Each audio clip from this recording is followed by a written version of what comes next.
Christian, and I'm also autistic.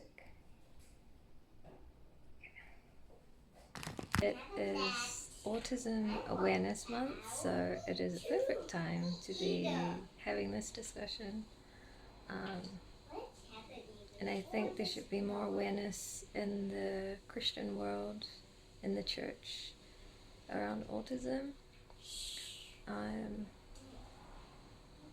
So I hope I can shed some light on that, and let me know your thoughts, but please be considerate and respectful of those who are on the spectrum. My name is Tanea. Welcome to my channel. I'm a mother, I'm a wife, I have 2 daughters, and I'm married to my husband Johnny, who is from the US, and I currently am in New Zealand, but we're planning to move to the US soon, so I'll make a little video about that if you're interested. But right now we're talking about autism and my experience as an autistic person in the church. My experience will not be every other autistic person's experience, so keep that in mind. No autistic person is the same. This is boring. What is autism? Autism is a developmental disorder or disability. It affects the nervous system. An autistic brain is not the same as a neurotypical brain. So the way that I think and perceive the world and my social behavior will be not typical. Autism is not just a quirky personality. Autism is a lifelong disability that there is no cure for.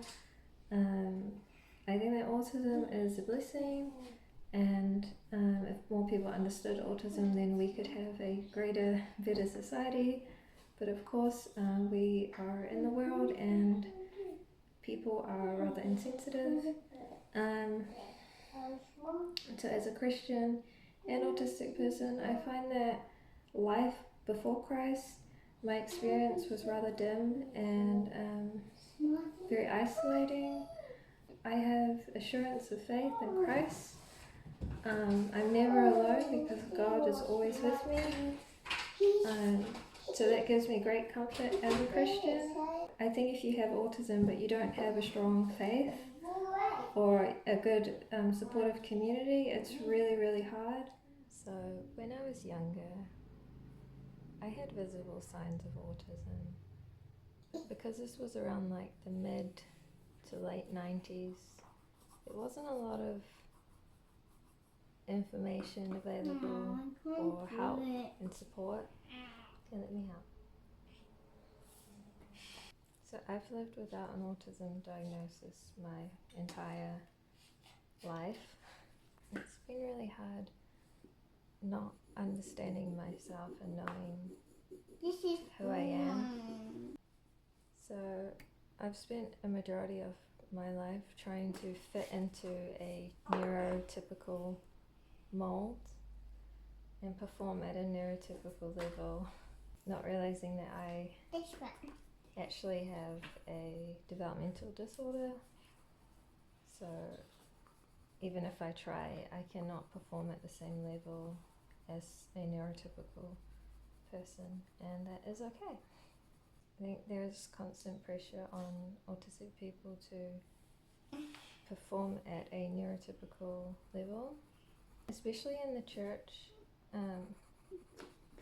There's just a huge lack of awareness, and I think as well there's a lot of stigma in the church around autism, and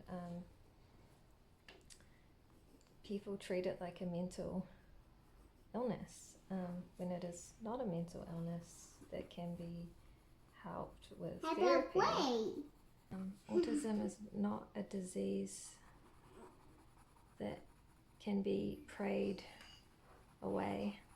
Some people in the church do make us feel that way. it's something we should feel shameful about and we need deliverance from. What else would you like to do, sweetie? I want to play school, but I don't want to. Okay, why don't you have some free playtime then? Want me to get some toys for you? Yeah. Okay. You want some tape for the box? Okay. And then pepper.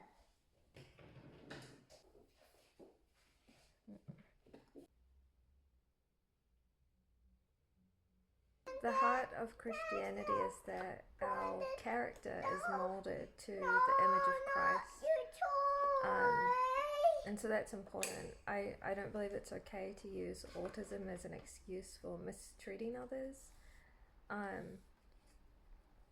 But I do believe that the way that we interact in social settings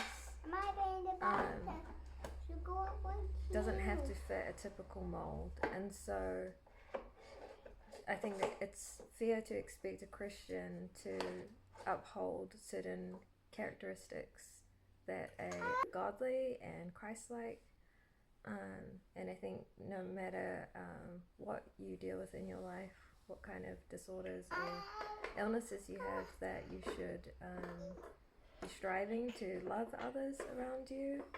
Yeah, I think that is the key part about being a Christian is to do with your heart and your character, not your social behavior. That's my video about autism and Christianity, and I'm sure I could have covered a lot more on this topic, but that's all I have for now. And a little bonus if you're interested, my special interest as an autistic person. Here's some of my special interests. So I really like art, and I just bought these pens last year. These are Faber-Castell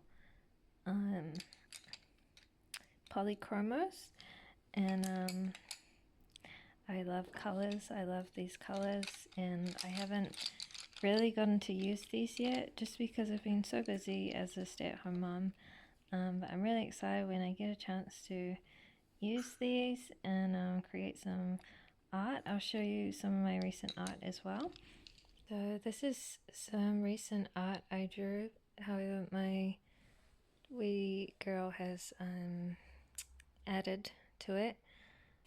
I did this one of me and my daughter who turned 13 recently. I haven't finished it just because I haven't really had the time, but yeah, I really like art, and I'm still figuring out my own style.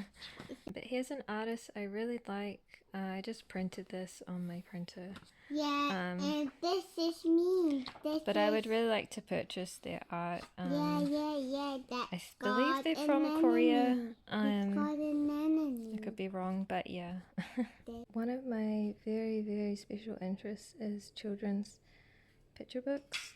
And I don't have a lot to show you right now just because I don't have much of a collection. Books are really expensive.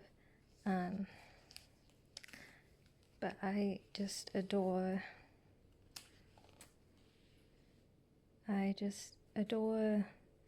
children's illustrated books. I love the illustrations and the simple yet pleasant stories.